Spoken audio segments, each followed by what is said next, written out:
Programa Propósito de Vida, com Pastor Rosival Molina.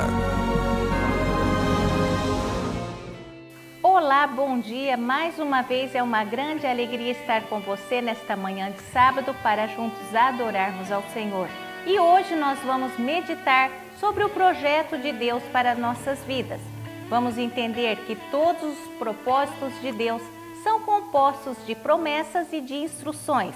Ou seja, a palavra de Deus nos faz promessas de onde vai nos levar e, paralelamente a isso, também nos dá as instruções do que deve ser feito para que possamos desfrutar destas promessas. Tudo isso está descrito na própria palavra, pois a Bíblia nos diz, em Mateus 24:35, que o céu e a terra passarão, mas as minhas palavras não hão de passar. Se você obedecer, vai acontecer. Assista a mensagem a seguir com o pastor Rosival Molina e entenda como isso acontece em nossas vidas.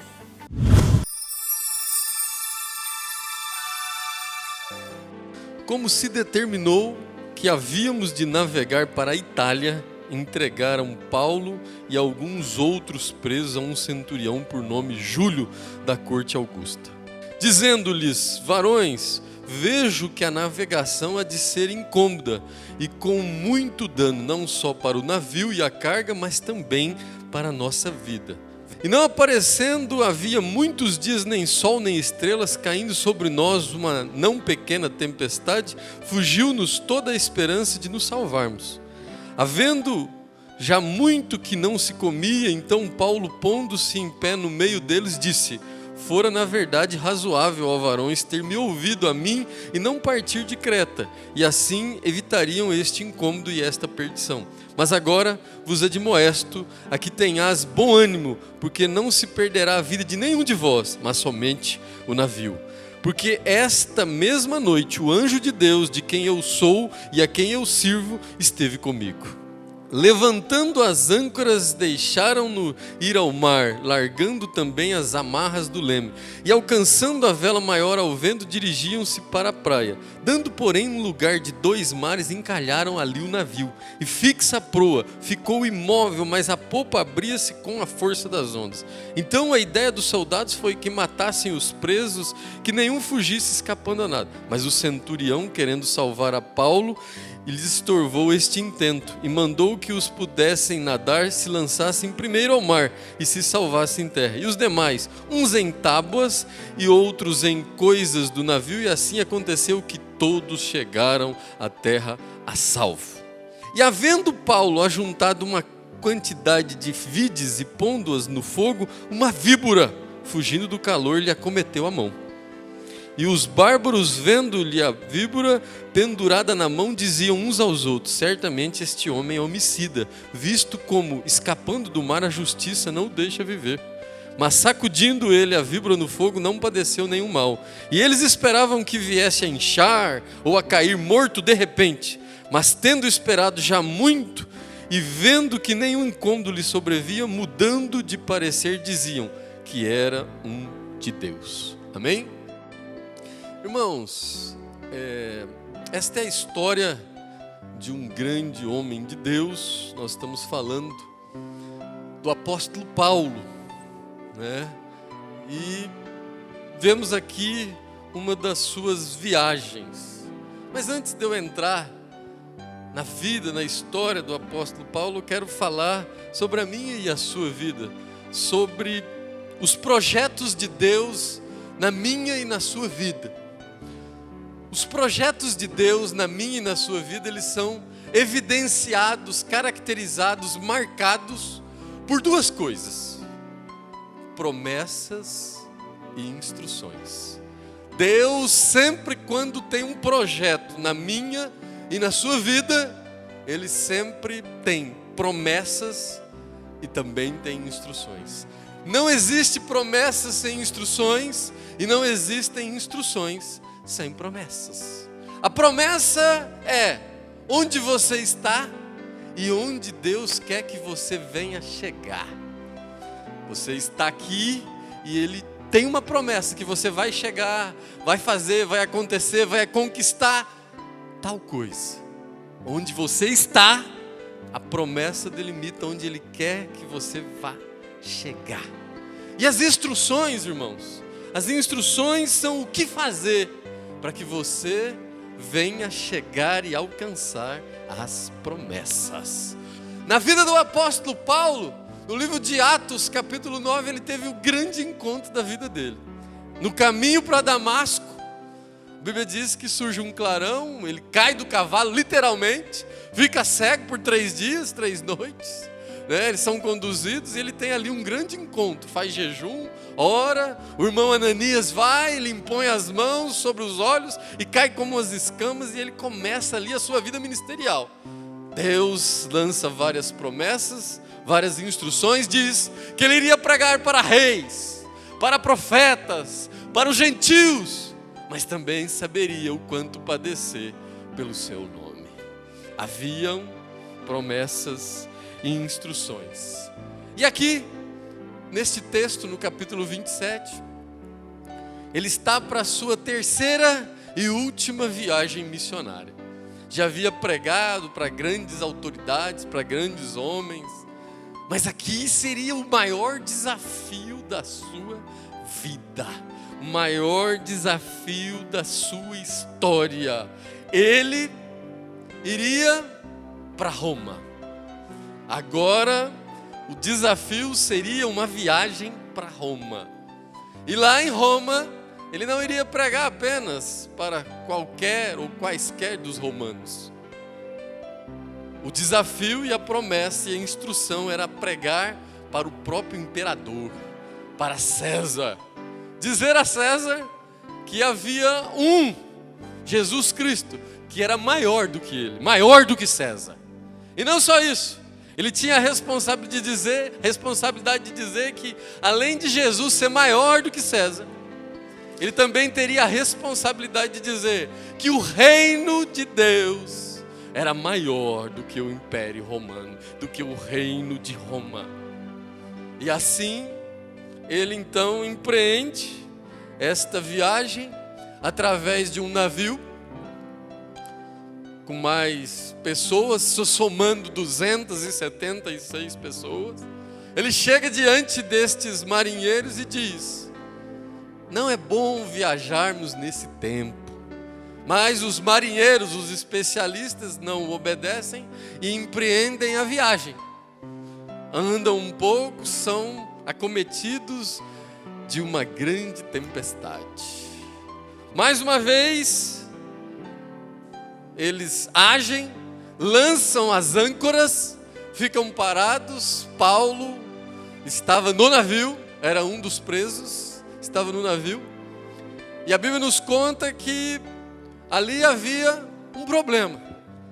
Lançaram as âncoras, lançaram para prender o navio, para ele não sair à deriva, mas ali existia um problema. Aquele navio não podia ficar parado, porque existia dentro daquele navio um homem que tinha uma promessa, que tinha as instruções do Senhor. Ele precisava chegar a Roma. O navio não poderia ficar parado, o navio não poderia ficar atracado. A Bíblia diz então que ele faz uma segunda recomendação àqueles homens. Depois de 14 dias de grande tormenta, de grande tempestade, a Bíblia nos relata que os marinheiros, os homens daquele navio, não quiseram nem comer e nem beber, de tanto susto, de tanto temor, de tanto medo, de tanta aflição. E o apóstolo Paulo chega diante deles e diz: ninguém vai se perder, mas nós não podemos ficar aqui. Precisamos prosseguir, precisamos avançar. A Bíblia diz que eles obedecem, avançam. O navio se depara diante de um lugar e fica encravado. E a Bíblia diz que alguns queriam pular. Ele diz: não, se vocês não permanecerem no navio, não vão sobreviver. Fiquem no navio. A Bíblia diz que o navio se parte, uns agarrados em pedaços do navio, outros em madeiras, mas os 276 pessoas, todas são salvas por um milagre do Senhor. A Bíblia diz que ele chega então numa ilha chamada Malta, povoada por bárbaros, e eles ficam impressionados porque Deus era na vida de Paulo.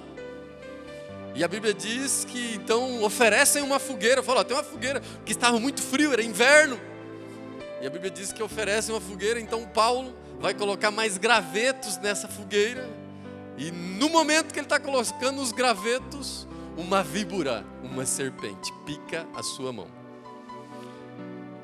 As pessoas que estavam ali, inclusive Lucas, que é o narrador do texto, todas ficam impactadas e começam os comentários. Esse homem deve ser homicida.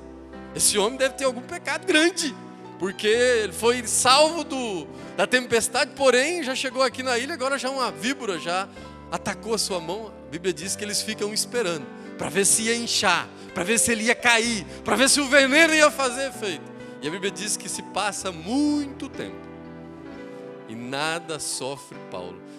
Mais uma vez, aqueles homens dizem, verdadeiramente, ele é um homem de Deus. Bom, meus irmãos, isso é uma síntese, mas eu quero compartilhar com vocês algumas lições nesse texto. A primeira é uma pergunta que eu quero te fazer. Quem você está ouvindo na sua caminhada?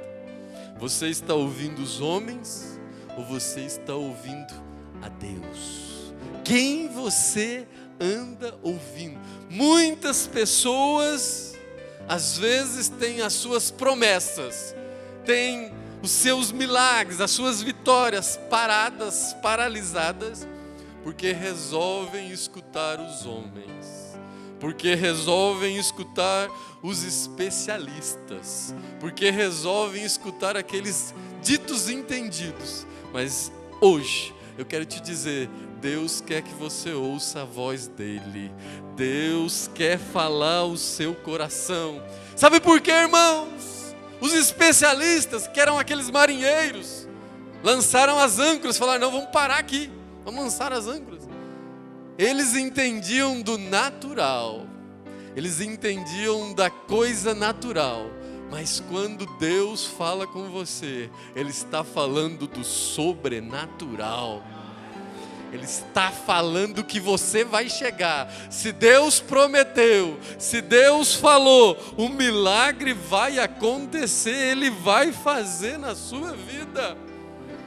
A Bíblia nos diz no livro de 1 Coríntios 2,15 que o que é espiritual discerne bem todas as coisas, mas em nada é discernido. Às vezes Deus falou algumas coisas para você, ainda não aconteceram, estão dizendo que não tem jeito, não tem como, não é o tempo, todo mundo está parando, todo mundo está ficando, não tem como, os especialistas, os entendidos estão falando, mas ouça a voz de Deus, porque Ele usa as coisas loucas para confundir as sábias, Ele usa aquelas que não são para confundir, como se elas já se houvessem.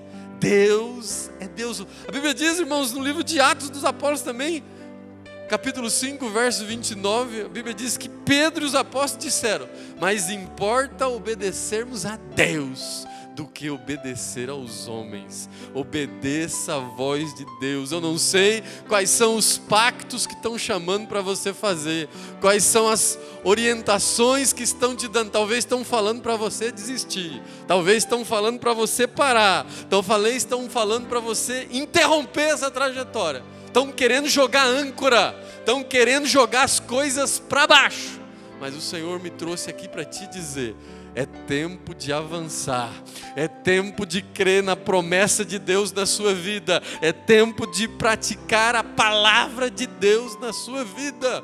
Uma segunda pergunta, irmãos, qual é a sua visão na adversidade? Na hora da tempestade, como que você se comporta? Tem muita gente que é muito bom, é muito animado, é muito desenvolvido, na hora que está dando tudo certo. Mas eu quero saber como que você tem se comportado nas últimas crises da sua vida.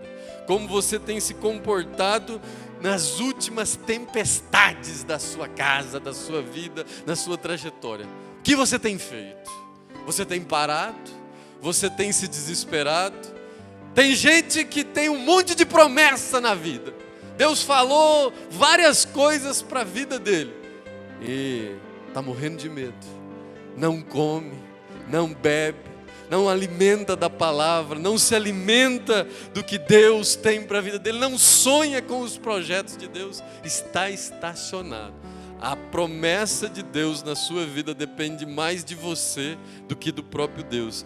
Tem gente que ao invés de acreditar no propósito, está acreditando no drama. Está fazendo um drama, está fazendo uma melancolia. Eu quero dizer para você que Deus, na minha e na sua vida, a Bíblia diz em Provérbios 10, 22, que a bênção do Senhor é que enriquece e não acrescenta dores na sua vida. Isso vai passar, essa tormenta vai passar, essa luta vai passar. Deus tem um propósito, Deus tem um desígnio nessa situação. A Bíblia diz em Romanos 8, 28 que todas as coisas cooperam juntamente para o bem daqueles que amam a Deus. Isso que você está passando hoje vai ser experiência para um degrau maior, para uma situação maior. Deus está te capacitando, Ele está te matriculando na escola do Espírito Santo. Deus tem grandes coisas, mas você precisa obedecer às fases. Você precisa obedecer os propósitos de Deus na sua vida. Toda promessa de Deus passa por tempestade. Toda promessa de Deus. Veja o caso de José, antes de ser governador no Egito, vendido pelos irmãos, casa de Potifar, deserto, tempestade, tormenta na vida dele. O próprio Israel, o povo de Israel, 40 anos no deserto para encontrar a terra prometida. Primeiro tempestade, antes que a promessa se cumpra. Então eu quero te dizer, toda promessa passa pelo teste da tormenta, passa pela tempestade. Deus preparou, Deus tem um propósito em tudo que você está passando, em tudo. Deus preparou Moisés no palácio para usar ele no deserto. Deus preparou José no deserto para usar ele no palácio. Tudo Deus tem um propósito. Tudo tem propósito de Deus. Mas eu quero dizer que no meio da tempestade, no meio da luta, no meio da adversidade, eu quero dizer para você que Deus vai falar com você. Deus vai falar com você. E o bom, irmãos, bom quando Deus fala conosco. Melhor ainda é quando Ele fala e confirma pela segunda vez. Melhor ainda é quando Ele fala no meio da tempestade, né? Deus falou, Deus prometeu. De repente Ele vem e fala novamente. De repente Ele fala no meio da luta, no meio da tempestade, no meio da adversidade. Então eu quero te dizer que quem vai te levar onde você deseja chegar, onde Ele prometeu, não é o melhor barco, não são as melhores pessoas, não são as influências, os relacionamentos. Quem vai te levar aonde a promessa de Deus é a própria palavra de Deus. Deus vai falar com você, Deus vai te orientar, Deus vai falar. O que leva você à promessa, o que levou aqueles 276 pessoas, foi a própria palavra de Deus na vida de Paulo.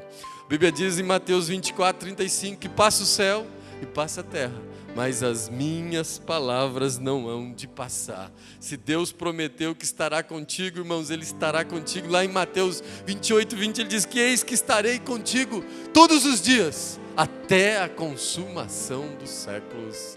Amém. Deus está contigo. Agora existem alguns cuidados. Existem alguns cuidados que você tem que tomar. Cuidado com o plano B. Cuidado com o plano B. Tem muita gente que quer ajudar o Senhor, está demorando. Deus falou, Deus prometeu, mas está demorando. Começa a se desesperar, começa a se apavorar. Eu quero dizer que ao invés de você se desesperar, começa a aprender a esperar. Espera no Senhor, descansa nele, entrega tudo nas mãos do Senhor. A Bíblia diz que é melhor obedecer do que sacrificar. Não adianta obedecer só no culto, irmãos, não adianta obedecer só na vigília, tem que obedecer a todo tempo, em todo momento.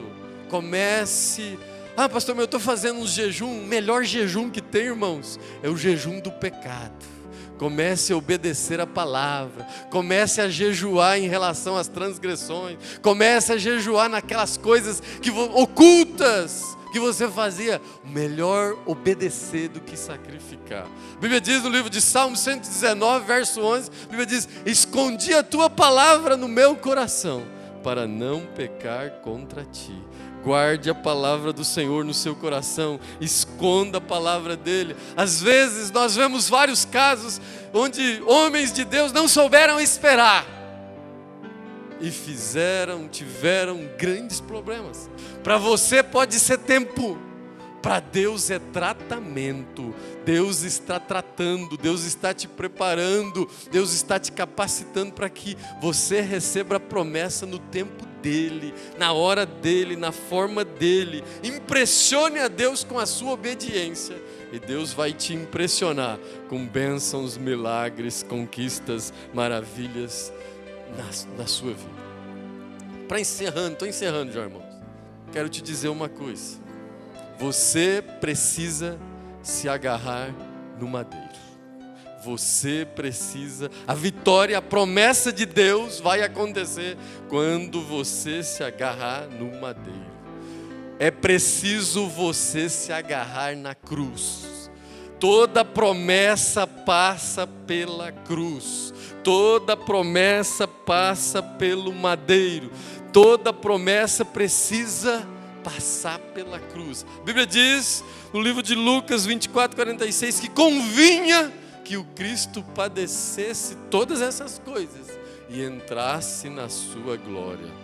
Era preciso. A Bíblia diz que através da cruz, em Filipenses 2:8, a Bíblia diz que ele se humilhou, fez homem, mas através da cruz, teve morte de cruz, mas através dessa cruz Deus lhe deu um nome, que é sobre todo nome, que sobre o nome de Jesus, todo joelho que está no céu, na terra e debaixo da terra vai ter que se dobrar, porque passou pela cruz.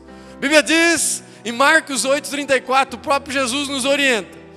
Ele diz: aquele que quiser vir após mim, negue a si mesmo, tome a sua cruz e siga-me.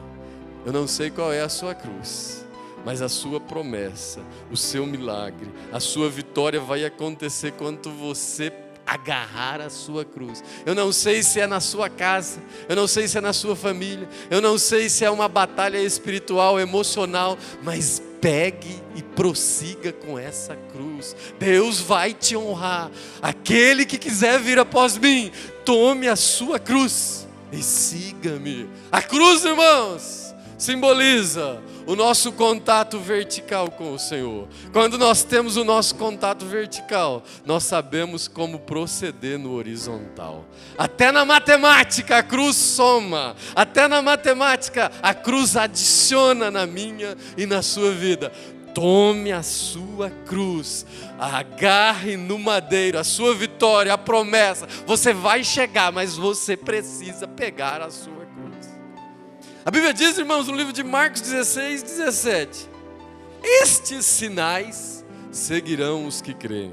Em meu nome colocarão as mãos sobre os enfermos e eles ficarão curados. Em meu nome expulsarão demônios. Em meu nome falarão novas línguas. Em meu nome pegarão serpentes. Em meu nome tomarão coisas mortíferas e não fará dano nenhum. Quando Jesus está contigo, quando você clama pelo nome de Jesus, em nome de Jesus nenhum mal vai te assolar, porque a Bíblia diz que aquele que é de Deus o diabo não toca, ele não pode tocar. Talvez estão até esperando a sua queda, talvez estão até esperando a sua destruição. Você pode estar ferido, você pode estar picado, você pode estar tingido, você pode estar até sangrando, você pode estar envenenado. Mas Deus vai fazer você ficar de pé. Deus vai fazer você ficar de pé. O nome dele vai ser glorificado. Deus vai usar a sua vida para surpreender as pessoas. Deus vai usar a sua vida para glorificar o nome dele. Paulo entra naquela ilha com o ibope alto.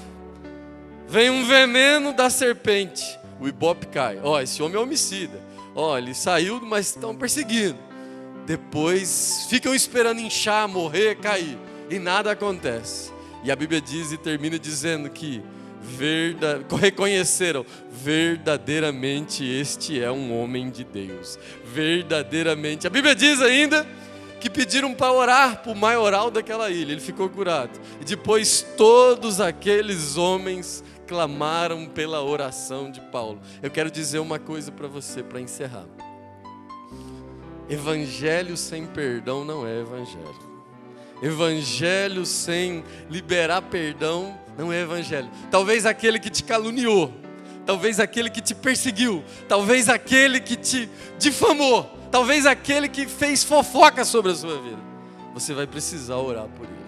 Você vai precisar clamar por ele. Você vai precisar abençoar ele. Você vai precisar manifestar a presença de Deus sobre a vida dele. Eu quero dizer para você, como está em Isaías 61:7, onde houve vergonha na sua vida, Deus vai entrar com dupla honra. Deus vai entrar com dupla honra. Quero dizer para você que aquele que te lançou na fornalha, aquele que te lançou na cova, aquele que te humilhou, vai ver a presença de Deus na sua vida, vai ver o Espírito Santo passeando com você. Sadraque, Mesaque e Abednego não viram, mas aquele acusador, aquele que lançou na fornalha, foi que testificou. As pessoas vão ver que Deus é Deus na sua vida, na sua casa. Por isso, irmãos, não ouça os homens, ouça a voz de Deus. Comece a avançar diante das adversidades, não pare. Deus vai falar no meio da tempestade com você. Deus vai agir no meio da tempestade, apenas obedeça. Pegue a sua cruz, avance e esteja atento a todas as serpentes que podem querer envenenar a sua vida e a sua história. Mas fique firme, porque o nome do Senhor vai ser glorificado. Onde abundou o pecado, vai superabundar a graça de Deus. Amém?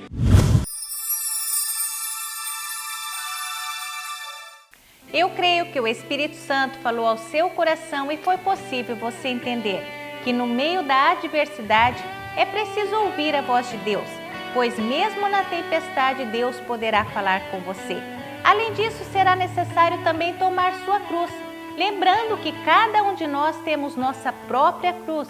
E o Senhor Jesus nos fala sobre isso em Marcos 8:34, quando nos diz: se alguém quiser vir após mim, negue-se a si mesmo e tome a sua cruz e siga-me. Avance, ainda que serpentes da crítica, da calúnia, do desânimo queiram te atingir.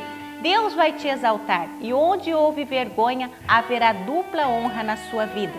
Nosso programa já está chegando ao final, mas antes, quero deixar aqui o nosso WhatsApp para que você possa contar o seu testemunho e também fazer o seu pedido de oração. Segue também nossa agenda para esta semana. Amanhã, domingo, culto da família com o pastor Rosival Molina às 19 horas. Quarta-feira, culto das mulheres prudentes. Sexta, escola bíblica às 20 horas. E das 22 às 23 horas, campanha de oração. Sábado, culto dos jovens às 19h45. E nas congregações, culto aos domingos às 19h30. E na terça e quinta, às 20 horas. Deus, nós clamamos a Ti por todas as famílias, por todos os relacionamentos. Visita os casais, pais e filhos, irmãos e irmãs. Deus, restaura o lar do Teu filho e da Tua filha, Senhor. Aumenta o amor, amplia o entendimento, a compaixão. Visita todas as causas que os Teus filhos e as Tuas filhas apresentam diante de Ti neste momento. Derrama a Tua bênção e que mais uma vez o Teu nome venha a ser glorificado. Nós cremos na Tua intervenção na vida de todas estas pessoas, em nome de Jesus. Amém.